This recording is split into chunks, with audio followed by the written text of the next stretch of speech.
खुलुमबाय आं मुस्रि गहिन चन्द्र बर' गामि आंना फुरनि गरायबारि आङो खायजामाथि गोजौ फरायसालिनि लोगो फोरोंगिरि आङो 1999 मायथाइनिफ्राय 2002 मायथाइसिमहालागै बर' थुनलाइ आफादनि मोनसे टार्मनि थाखाय जावजा नेहाथारिमोन। आं 1993 मायथाइनिफ्रायनो बर' थुनलाइ आफादाव थानानै बिदिनो गुबुन गुबुन आफादफोरजों लोब्बा लाखिनानै हारि माहारिनि बाथ्राफोराव मदद होबोदों आरो खामानि मावबोबाय थादों। जों बयबो मिथिखागौ आबसुनि दैदेननायनि गेजेरजों आलादा बर' रायजो सोरजिनो थाखाय मोनसे गोलाव संग्राम सोलिबोबाय थादों, सोमावसारनाय सोलिबोबाय थादों आरो एनडिबि आफादाबो गोलाव सम फ्राय 32 बोसोर आलादा रायजो एबा बर'नि उदांस्रिनि थाखाय नांबोनायखौ जोङो मोनबोबाय थादों। बेजों लोगोसे मोनसे समाव आबसुनि सोमावसारनाय समावनो भलन्टियार फर्स उनाव बिएलटि हिसाबै बर'नि आलादा रायजोनि थाखाय सोमावसारनाय बेखौ जों नुबोदों। बिएलटि आरो एनडिबि समनिफ्रायनो जोङो मोनसे जोंनि बर'नि गेजेराव बर'नि उदांस्रि लाबोनो थाखाय हाथियार लानानै सोमावसारनाय बे हाबाफारिखौ लादों आरो जों नुनो मोनदों बिएलटि आबसु आसाम गभर्नमेन्ट आरो गभर्नमेन्ट अफ इन्डियानि मोनसे सुक्ति जादों 2003आव। बिनि सिगाङाव आबसुनि सोमावसारनायनि गेजेरजों 1993 मायथाइयाव मोनसे बिएसि एकर्ड जादों, बिनि उनाव बिटिएडि एकर्ड जादों। दा बिब्दिनो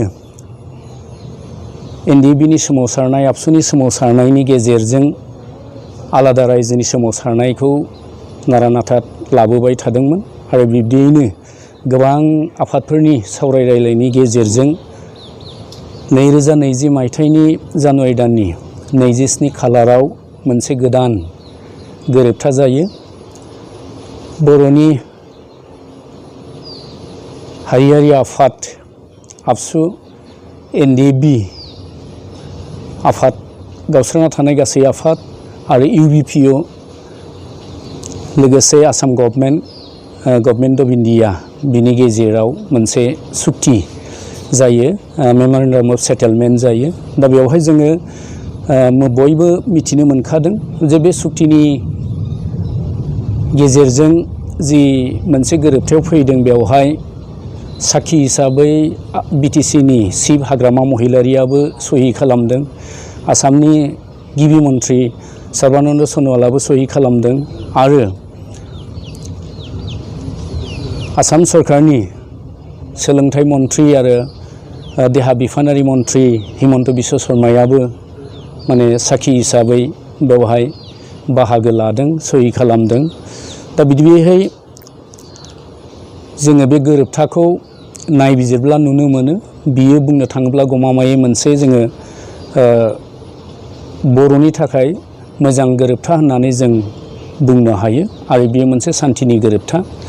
जों सिगांनि एकर्डफोरखौ नायोब्ला नुनो मोनो जे बेवहाय आफादफोरा गासैबो एकर्डआव ज' बाहागो लानायखौ नुनो मोनामोन, जेराव बिएलटिनि दिनाव आबसु बिएलटि government of Assam government of India accord खालामदोंब्लाबो एनडिबिआ थाबोदोंमोन गावस्रानानै, बेखौ जों नुनो मोनो। बिएसि बिटिएडिआव बेखौ नुयो, नाथाय जों नैबे दा बिटिआरनि जा सुक्ति बे सुक्तियाव जों गासै अर्गेनाइजेसनानो ज' सावरायनानै बेवहाय गासै आफादफोरानो बाहागो लानायखौ नुनो मोनो। बेहाय एनडिबि गावस्राना थानाय मोनब्रै बाहागो, आबसु, बेनिफ्राय इउबिपिअ बर'नि गासै अर्गेनाइजेसनफोरखौनो लानानै बर'नि थाखाय मोनसे जोबथा सान्थिनि एकर्ड होनानै बेखौ सुक्ति खालामदों। दा बेवहाय जोंनि गोरों गोरा इन्टेलेक्सुयेलफोरा बे सुक्तिखौ नायबिजिरनानै मोजां नुनायखायनो आरो मोजां एम्स एन्ड अबजेक्टिभ्सआ मेमोरेन्डाम अफ सेटेलमेन्टआव हाबनायनि थाखायनो बे सुक्तिनि गोरोबथाखौ खालामदों।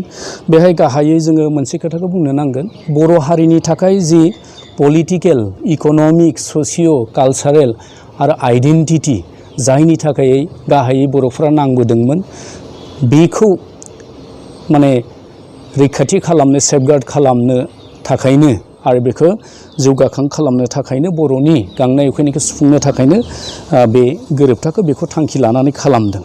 बेवहाय जों गाहायै मोनद' अबजेक्टिभ्स जोङो मेमोरेन्डाम अफ सेटेलमेन्टआव नुनो मोनो। बे मोनद' अबजेक्टिभ्सआव जों गाहायै जि बिटिएडिनि पावार फांसन बेखौ माने बारायनायखौ जों नुनो मोनो। आरो बिटिएडिनि बाहेरायाव थानाय बर'फोर, जायखौ बर'फोरा माने आसामनि सिङाव माने सेपारेट स्टेट मोनोब्लाबो माने बिटिएडिनि बाहेरायाव थानाय माखासे जायगाफोरखौ, बर' ओनसोलफोरखौ माने सेटेलाइट स्टेट खालामनायनि बाथ्रा सानदोंमोन। दा बिनि थाखायबो माने साननानै बे एकर्डआव माने बड' कसारि काउन्सिल डेभेलपमेन्ट खालामनायनि बाथ्राया बेहाय रोखा दङ। आरो बर'नि ससिय' कालचारेल लिंगुइस्टिक माने इथनिक आइडेन्टिटि, बे आइडेन्टिटिखौ माने जौगाहोनाय, रैखाथि होनाय बे बाथ्राया रोखा बेरखांदों।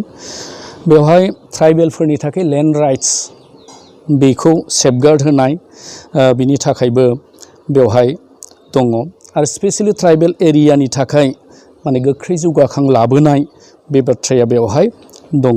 आरो एनडिबिफोरखौ माने बिसोरखौ रिहेबिलिटेसन होनाय बे बाथ्राया बेवहाय बेरखांदों। दा बेवहाय जों बेखौ नायोब्ला जों नुनो मोनो, गमामायै जोङो सिगांनि सुक्तिनिख्रुइ बेवहाय माखासे बाथ्राया माने रोखा बेरखांदों। जिहेथु बिटिसिआव बिटिएडिआव मोनब्रै डिस्ट्रिक्टनि बाथ्रा बुंदोंमोनब्लाबो दा बेवहाय खिन्थु बारायनानै 6टा डिस्ट्रिक्टनि बाथ्रा फैदों। बेवहाय 2 डिस्ट्रिक्ट बारायदेरनायनि बाथ्रा बेवहाय फैदों। दा बिब्दिहाय जोङो बुंनो हायो जे बिटिएडिआव जेसेबां जोङो मोनदोंमोन बेखौ हयथ' मोनजोबनो हायाखै, खिन्थु नै दा बिटिआर जायोब्ला बेवहाय एरिया बारायनाय आरो आउटसाइड बिटिसि जिखिनि बर'फोर दं बिसोरनि थाखाय डेभेलपमेन्ट कसारि डेभेलपमेन्ट काउन्सिल मोननो हानाय, बियो गुबुन गुबुन अट'नमास काउन्सिलफोरजों लोगोसे एखे स्टेटासाव मोननो हानाय बे राहाखौ बिनि गेजेरजों मोननो हागोन। दा बाथ्राया जाबाय मा, एकर्डआ मोजां, नाथाय बेखौ जों मोनसे बाथ्राखौ नोजोर होनांगोन, इमप्लिमेन्टेसन खालामनायावसो जोङो माने नोजोर होनांगोन। इमप्लिमेन्टेसना मेइन। एकर्डआ साइलेन्ट जानानै थागोन, एकर्डआ गोथै जागोन जेब्ला बे मोजाङै इमप्लिमेन्ट जाया। ओंखायनो बेखौ इमप्लिमेन्ट खालामनो थाखाय इमप्लिमेन्टिं एजेन्सि होननानै बुङोब्ला जायफोरा सुक्तियाव गोरोबथा खालामबाय, जायफोरा बे एकर्डआव सहि खालामबाय, बिथांमोनानो बे स्पिरिटजों फैनानै बेवहाय गोहो नाजावनानै बेखौ सलायनाय बे बाथ्राखौ साननांगोन। बिनि अनगायैबो जोङो बेवहाय मोनद' डिस्ट्रिक्ट खालामनायजों लोगोसे सिगां बिटिसिआव 40 माने मासि दंमोन, बे मासिखौबो बारायनानै 60 खालामनायखौ जों नुनो मोन्दों। खारन मोनद' डिस्ट्रिक्ट जानाय लोगो लोगो माने एरियायाव बे कनस्टिटुवेन्सियाबो बारायखानांगोन आरो बे हिसाबै बे सुक्तियाव रोखाहै दङ। दा बिनि अनगायैबो बे सुक्तियाव माखासे बाथ्राफोरखौ माने लिरनाय दङ। दा बेफोरखौ आङो इम्परटेन्ट खिनिखौ आं बुंनानै माबानो सानबाय। मेनलि दा बे सुक्तिनि गेजेरजों बिटिआरआव लेजिस्लेटिभ एक्जिकिउटिभ आरो लेजिस्लेटिभ एक्जिकिउटिभ एडमिनिस्ट्रेटिभ आरो फाइनेन्सियेल पावारखौ बेवहाय बारायनायनि बाथ्राखौ बेवहाय रोखायै मेनसन खालामदों। दा बेवहाय बे लेभेलखौ मावफुंनांगौब्ला माने बिटिआर एरियायाव डिपार्टमेन्टफोरनि बाथ्रा फैबाय। दा डिपार्टमेन्टआव बेवहाय पुलिस डिपार्टमेन्टआनो जा, बेफोरखौ आइजि लेभेलसिम दंमोन, नाथाय डिआइजि लेभेलसिम लाबोनायनि बाथ्रा बुंदों। आरो फारसेथिं बेवहाय एसपि डिसिनि खोथा आलादा। सिगाङाव बिटिएडिआव एसपि डिसिफोरा माने बिटिसिनि सिङाव गैयामोन, नाथाय बेवहाय एपइन्टमेन्ट जा ट्रेन्सफार जा बेफोरो उइथ कनसालटेसन चिफ एग्जिकिउटिभ माने मेम्बार बेबो जाहैगोन। बेवहाय पोस्ट क्रिएशनाव प्रिन्सिपाल सेक्रेटारिया माने आसामनि चिफ सेक्रेटारि माने पर्यायनि जाहैगोन। बेफोरबायदिहै माखासे खोथाफोरखौ बुंदों। आरो बेवहाय जि 60 मासि बिटिआरआव एरियाखौ जेब्ला बाउन्डारिखौ बारायनाय जागोन, बे बारायनाय जानायनि उनाव जाय माने member of house of assembly बेयाव देरहानानै फैगोन बिसोरो माने एग्जिकिउट खालामनाय खामानिया बिस्रा बांगोन। दा बिब्दियै बेजों लोगोसे गभर्नमेन्ट अफ इन्डिया आरो गभर्नमेन्ट अफ आसामनो आनेक्सार 4 मोनब्रै आनेक्सार बेहाय नुनो मोनदों। आनेक्सार मोनब्रै बेहाय सुक्तिजों लोगोसे आनेक्सार होफादों। माने फार्स्ट आनेक्सारावनो बेवहाय होदों माने एडिशनेल साबजेक्ट इनक्लुड खालामनाय बाथ्राखौ बेहाय रोखा होदों। दा एडिशनेल साबजेक्ट माखासे होदों, बियो स्पेसियेलि आनेक्सार 1आव होदों। बेखौ इमप्लिमेन्टेसननि बाथ्रा। बेवहाय माखासे state list, central list, concurrent list जायो भारत संबिजितनि। बे संबिजितनि बे लिस्टफोरनि आयदानिनो माखासे माने लिस्टनिफ्राय स्पेसियेलि 3 आरो 7 लिस्टनिफ्राय माखासे, बेनिफ्राय 1 लिस्टनिफ्रायबो माखासे बे शिड्युलनिफ्राय लिस्टनिफ्राय लाबोनानै मा खालामदों, बेवहाय माने भारत सरकारा मावफुंनायनि बे बाथ्राखौ बुंदों। बे स्किमाव बेवहाय रुरेल इलेक्ट्रिफिकेसन, नन माने कनभेनसनेल एनार्जि सर्स, सलार एनार्जि, रिनिउएबल एनार्जि, मिनि हाइड्र प्रजेक्ट बेफोरबायदि बाथ्राखौ बेवहाय रायखांदों। माने माइनरिटि कमिउनिटिस, इन्डिजिनियास फेथ बेखौ डेभेलपमेन्ट खालामनाय, जौगा खालामनाय बाथ्राखौ बुंदों। बिटिसिआव 33 बेहाय बिटिसि साबजेक्टनि प्रभिजन 33 लिस्ट, सिडिउल 3 आरो सिडिउल 7 कनस्टिटिउसननि बेखौ माने ट्रेड एन्ड कमार्स बे लाइनाव जौगानाय लाबोनायनि बाथ्राखौ बुंदों। Medium industry, small cottage, rural industry बेफोरखौ माने 7 आरो 52 लिस्टनिफ्राय 7 सिडिउलनिफ्राय बेहाय सोसनदों। दा बेफोरबायदि इडुकेसननि बेलायावबो एनिमेल हासबेन्डारि, भेटेनारि माने बेफोरनि सोमोन्दै माने बेहाय दङ। बेहाय एनिमेल डिजिजनि थाखाय, भेटेनारि ट्रेनिंनि थाखाय, प्रेक्टिसनि थाखाय, केटेल पाउन्सनि थाखाय प्रिजार्भेसन बेफोरनि बाथ्राफोरा रोखायै दङ। टेकनिकेल माखासे माबानि बाथ्रा दङ। आरो बेहाय flood control protection, vocational education माने बेफोरबायदि प्राइमारि, हायार सेकेन्डारि माने बेफोरबायदि भकेसनेल इन्स्टिटिउटनि गेजेरजों ट्रेनिं होनाय, हायार सेकेन्डारि लेभेलसिमहालागै लांफानाय, कलेज लेभेलसिम लांनाय बे बाथ्राखौ बेवहाय मोजाङै मख'नाय दङ। माने वाइल्ड लाइफ आरो फरेस्ट एरियाफोरखौ बेवहाय जौगानायनि बाथ्राखौ बेहाय माने आनेक्सार 1आव दङ। बेयो स्पेसियेलि बेफोरो जाबाय मा, बेफोरखौ मावोब्ला बे एकर्डनि गेजेरजों माने बिटिआर एलेकायाव जौगानाय आरो बेहाय माने जौगानाया फैगोन आरो मासि थिसनजानाय, साख्रि मासियाव थिसनजानाय बेफोरो फैगोन। बिब्दियै जों आनेक्सार 2आव मोननो हादों माने इडुकेसन, बेनिफ्राय आदार इम्पर्टेन्स इन्स्टिटिउसन गायसननायनि बाथ्राखौ रोखा बुंदों। बेहाय माखासे गभर्नमेन्ट अफ इन्डिया मावफुंनांगौ आरो माखासेखौ गभर्नमेन्ट अफ आसामा माने मावफुंगोन। बेनिनो स्पेसियेलि बेवहाय उपेन्द्रनाथ ब्रह्म सेन्ट्रेल इउनिभार्सिटि बर्मा बाक्सायाव गायसननायनि बाथ्रा, नेशनेल स्पर्ट्स इउनिभार्सिटि गायसननायनि बाथ्रा बुंदों। माने स्पर्ट्स अथरिटि सेन्टार माने उदालगुरि, बाक्सा, चिरां बेहाय गायसननायनि बाथ्राखौ बेहाय रोखायै मख'नाय दङ। लिभलिहुड मेनेजमेन्ट माने टंला उदालगुरि गायसननायनि बाथ्रा दं। North east region institute of medical science Chirang डिस्ट्रिक्टआव रौमारियाव। हटेल टुरिजम मेनेजमेन्टनि बाथ्रा दङ। Regional campus Indira Gandhi national tribal university भैरबकुन्द'आव। Bodoland movement memorial museum at Salbari Baksa district. National institute of technology NIT उदालगुरियाव। Additional Navodaya Vidyalaya in each district of BTAD। दा बे जाबाय गभर्नमेन्टआ बेखिनिखौ माने MOS खालामनायनि उनावनो माने बे आथिखाल जानाय 40 मासियाव BTCआव देरहाबोनाय बिजाथिनि गेजेरजों सावरायनानै बेफोरखौ मावफुंनायनि बाथ्रा। आरो बुंनो थाङोब्ला बेफोर इन्स्टिटिउसना बे इनफ्रास्ट्राक्चारा बिराद गोनांथार मोनसे रायजो मोननांगौब्ला मोनसे रायजो जानांगौब्ला बेफोर इनफ्रास्ट्राक्चारफ्रा डेभेलप जाग्रोनांगोन थाखानांगोन होमबासो रायजो मोननायनि पर्याया सौफैयो बेफोरो जौगाखांब्लासो इनफ्रास्ट्राक्चार जौगाब्लासो माने फुल फ्लेजेड स्टेट लाइनाव थांनायनि माने आगानखौ लांनो हायो दा बेखौ माखासे सावरायनायनि गेजेरजों बुङो जे बेफोरथ' ओरैनो जाखागौमोन होननानै नाथाय माखासे साबजेक्ट्स दङ बेखौ माने बिटिसि एलेखाया मावफुंनो हाया गभर्नमेन्ट अफ इन्डियानि साबजेक्टनि आन्दाराव थानायखौ गभर्नमेन्ट अफ इन्डियायासो मावफुंगोन ओंखायनो एकर्डआव बेखौ लाबोनाय जादों बबे प्रभिजना गभर्नमेन्ट अफ इन्डियायाव मावफुंगोन आरो बबे आसामाव मावफुंगोन आसामनि पावारनि माने आन्दाराव थानाय बिदि आसामनि माखासे दङ बेवहाय Bodoland institute of rural development Gossaigaon Kokrajhar polytechnic vocational training institute सियालमारि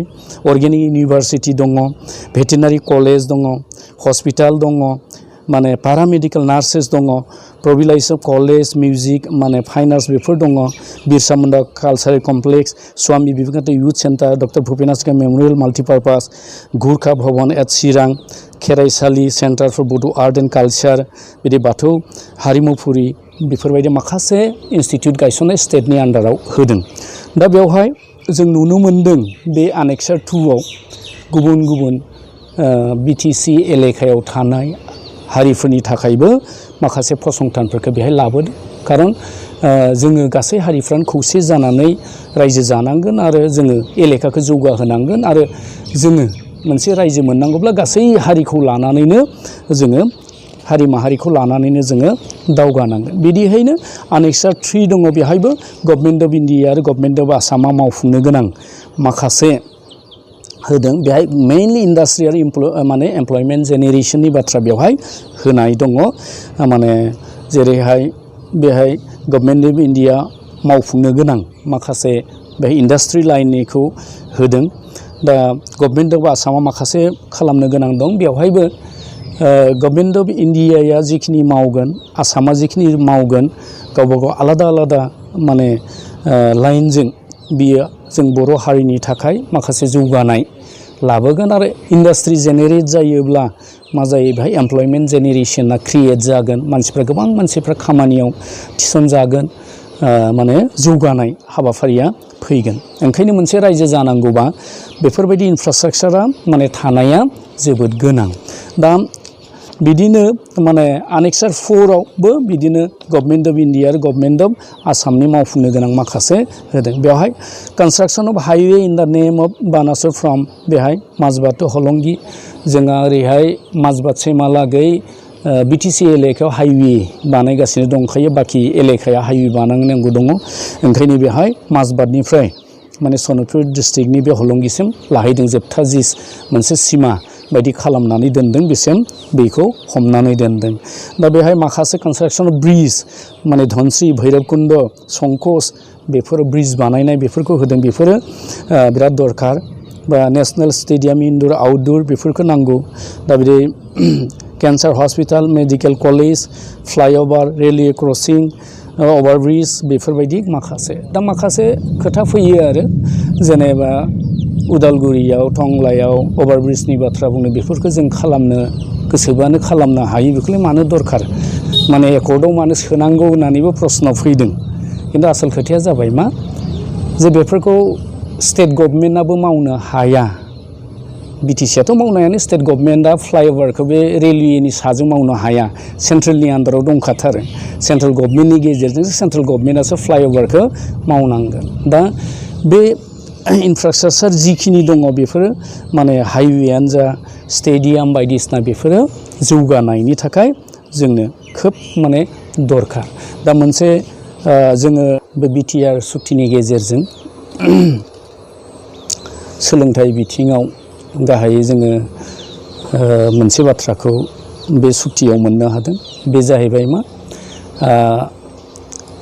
school माने कलेज प्रभिन्सियेलाइजेसन खालामनाय बे बाथ्राया रोखा दङ जोंनि गेजेराव गोबां बिदिनो भेन्सार स्कुल दङ स्कुलफ्रा प्रभिन्सियेलाइज जायाखै बर' थुनलाइ आफादाबो गोबाव समनिफ्रायनो बेखौ डिमान्ड होबोबाय थादों नाथाय नांगौ बायदियै बियो जायाखै माने गोबां मानसिफ्रा खाथिनानै खस्थ' खालामनानै दङ दा खिन्थु बे एकर्डनि गेजेरजों जिहेतु माने प्रभिन्सियेलाइज जायि भेन्सार स्कुल कलेज बेफोर गासैबो जाजोबनायनि बाथ्राखौ बे एकर्डआव दङ। बे एकर्डआव दङ हिसाबै जोंनि थाखाय जोबोद मोजां।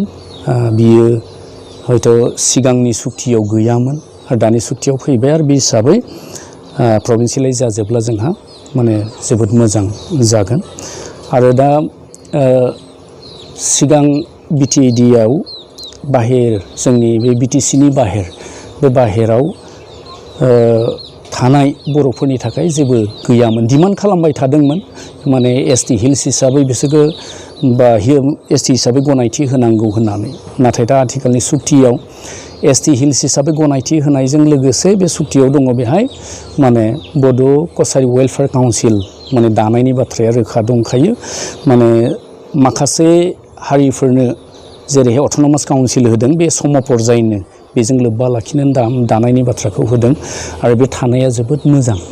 मानो मोजां होनोब्ला बिटिसिनि बाहेराव थानाय बा बिटिआरनि बाहेराव थानाय सुबुंखिनिखौ माने बजबजोबना लानाय बा बिसोरनिबो बर' हारिनि जौगानायनि थाखाय बे सुक्तियाव रोखा बेरखांदों।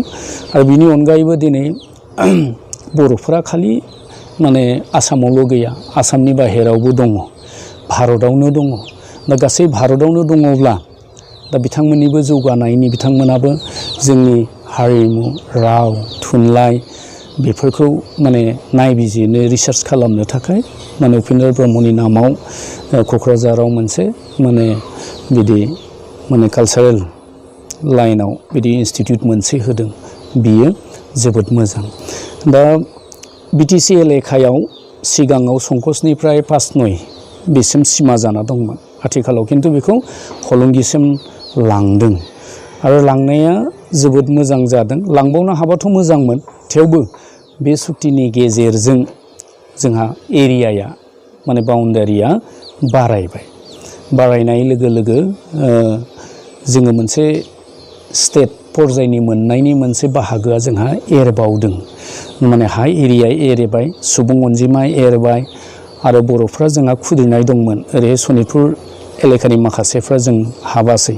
दा गासैखौबो लाजोबनो हायाब्लाबो जोंहा एरियाया बारायदों आरो एरिया बारायनाय लोगो लोगो बे मोनसे माने डेम'ग्राफि बिथिंनिफ्राय जोंनि रायजो सोरजिनायाव पपुलेसनजों लोगोसे डेम'ग्राफि बिथिंनिफ्राय माने एरिया बारायनाया जोबोद मोजां जादों। जोङो जेनेबा बिटिसिआव एरिया खममोन, दा बारायबाय। दा बारायनायाथ' गाज्रि नङा, बेयो मोजां। दा बेखौ बारायनायखौ मावफुंनांगौब्ला दा 40 सिटनि थाखाय नैबे बिटिसि एलेकायावल'सो इलेक्सना जागोन। मोन 20निया दा जाथ'वा। बे डिमार्केसनखौ थिग खालामनायनि उनावसो जागोन। जायोब्ला बेनिफ्रायबो रिप्रेजेन्टेसन फैयोब्ला अब्ला बर' माहारिनि थाखाय माने एरिया बांगोन आरो जौगानायखौ लाबोनो हागोन।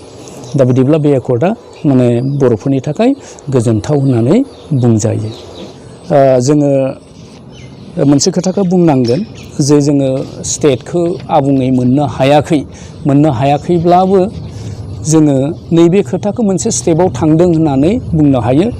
माने स्टेट उइदिन स्टेट, स्मलार स्टेट दा क्रिएट जाबाय बायदि माने बियो नुजाथिदों। मानो होनबा बे इनफ्रास्ट्राक्चारखौ माने डेभेलप जायोब्ला आरो बिनि दफाफोरखौ जुदि मावफुङोब्ला government of India, government of Assam आरो आसामावनो जि मोनसे रेकमेन्डेसन कमिटि दागोन, मनिटरिं कमिटि दागोन, बेनि गेजेरजों माने सम सम बेखौ नायबिजिरनानै सम मथे मावफुङोब्ला माने मोनसे माने स्मलार स्टेट जानायनि पर्यायाव फैगासिनो दङ। नाथाय बियो मावफुंनायनि सायावसो सोनारगोन।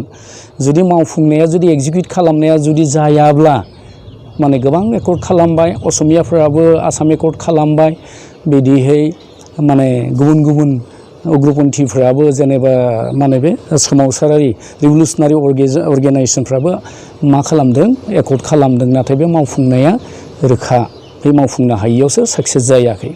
ओंखायनो बे MOUSनि गेजेरजों, बिटिआरनि गेजेरजों जों मिजिं खालामदों, जों आसा खालामदों बेवहाय गासै बिटिएडिआव थानाय बा बिटिएडिनि बाहेरायाव थानाय गासै हारि माहारिनि माने मानसिफ्रा बेखौ बजबनानै लादों आरो बे सान्थिनि सुक्ति मानो होनब्ला बिनिफ्रायनो बर'नि गेजेराव आर्म कालसारा जोब्बाय गैया जाबाय जों सान्थि भाबै गुबुन गुबुन हारिनि गेजेराव माने बर' हारिनि जौगानाय बर' हारिनि माने रांखान्थि भाबै राजखान्थि भाबै माने सोलोंथाइ भाबै माने बिदिहै गुबुन गुबुन हाबाफारिखौ जोङो मोजाङै मावफुंलांनो हागोन खालि बर'निल' नङा गासै हारि माहारियानो बे सुक्तिनि गेजेरजों माने लाब जागोन आरो मोनसे खोथाखौ बेहाय रोखा दङ जे जेराव माने नन ट्राइबेल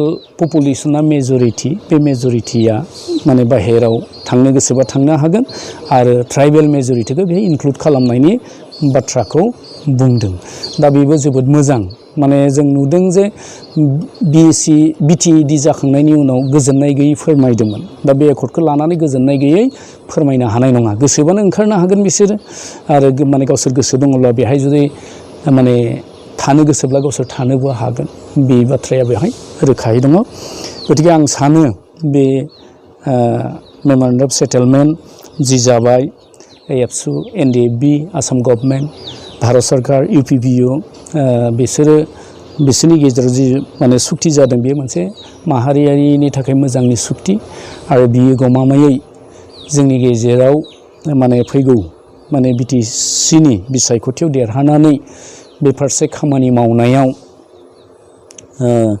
जायफ्रा देरहाबोगोन बिसोरो गुरुत्थ' होनांगोन आरो बे एकर्डखौ बजबना लानानै आरो बेखौ मावफुंनो हास्थायनांगोन आरो गाहायै बुंनो थाङोब्ला